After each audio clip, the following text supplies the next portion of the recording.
let's start! Mag-grind tayo ng carrots at saka mango. Ipaghalo lang sila at saka i-grind. Gawin natin ng puree. Mango and carrots puree. Yan. Yan, depende sa inyo kung anong gagamitin nyo. Pwede yung blender. Yan. Yan ang puree. Yan, iset aside natin muna at dito na naman tayo sa 5 egg yolks. Naglagay lang ako ng 1/4 cup white sugar, 1 teaspoon vanilla, and 1/2 teaspoon salt para balansi yung sweetness. Yan, i-mix lang siyang mabuti at naglagay ako ng 1/4 cup cooking oil. Mix well. 1/4 cup evaporated milk, pwede yung fresh milk. 1 cup puree mango and carrots. Yan, mix well. At dito na naman tayo sa dry ingredients.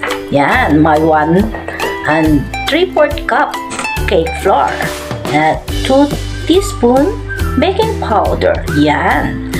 Nasala ko na yan siya, pero ipapakita ko sa inyo kung yung pagsala at saka dahan-dahan sa paglagay para hindi siya ma-overmix. Yan, kailangan iwasan yung overmix. Yan, haluin siyang mabuti pero iwasan yung overmix. Pag wala nang makita na buo-buo, iset aside na. Yan, dito na tayo sa 5 egg whites. Higit lang natin mabuti at maglagay tayo ng 1 teaspoon cream of tartar. Pwede yung suka, pwede yung kalamansi at saka lemon. Yan. At naglagay ako ng 1/2 cup white sugar. Gradually lang siya. Yan. Kailangan dahan-dahan sa paglagay ng sugar. Yan, para hindi siya mabigla. Yan, ibit lang siya. Ilagay sa high speed pagkamat. Tapos na maglagay ng sugar. Yan. Ganyan siya. Okay na.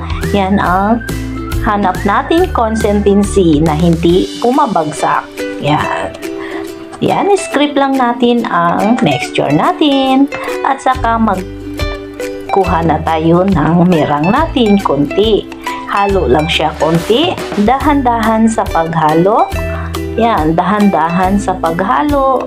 At saka ilagay natin sa, yan, kailangan i-adapt muna. Yan, ganyan siya.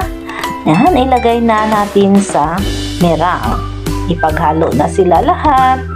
Yan, kailangan dahan-dahan sa pag-mix. Yan, i-mix natin. Dahan-dahan, cut and fold, tapos paikutin yung bowl. Yan, habang nagpapaikot kayo, nagmimix kayo, paikutin din ang bowl para dagdag yung alsa ng cake ninyo. Yan, okay na yan. At saka ilagay na natin sa baking pan. Naggamit ako ng round pan. Yan, ganyan siya. At saka huwag ninyong punuin masyado. Kailangan nakapag-preheat na kayo ng oven ninyo at saka lagyan ng tubig, baking bath, yan, para maganda yung cake ninyo. Yan, ganyan sa akin. Yan, gintapan-tapan, flat ko lang siya. Yan, bulol na.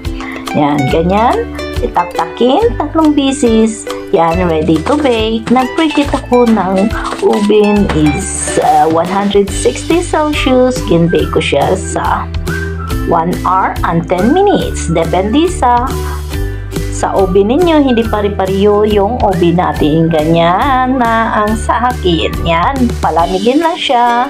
Yan, at saka pinabaliktad ko. Yan, para maganda at saka absorb. Naglagay ako ng toppings na mango at carrots. Kailangan yung carrots ipakuluan para kunting lambot. At saka nilagay ko lang siya sa syrup. Yan, ang mango carrots cake. Simpleng mango cake. Yan. Yan, hati. Hiwain natin, tikman natin. Yan, napakalambot. Napakalambot ng simpleng cake natin. Ganyan siya. Yan. Yan siya. Tikman natin. Napakasarap. Tamang-tama yung lasa. Tamang-tama yung tamis. Hindi na kailangan yung icing. Yan. Na para iwas diabetes. Yan. Hindi yan masyadong matamis. Yan. I-try ninyo yan, guys. Napakasustansyang cake. Thank you for watching.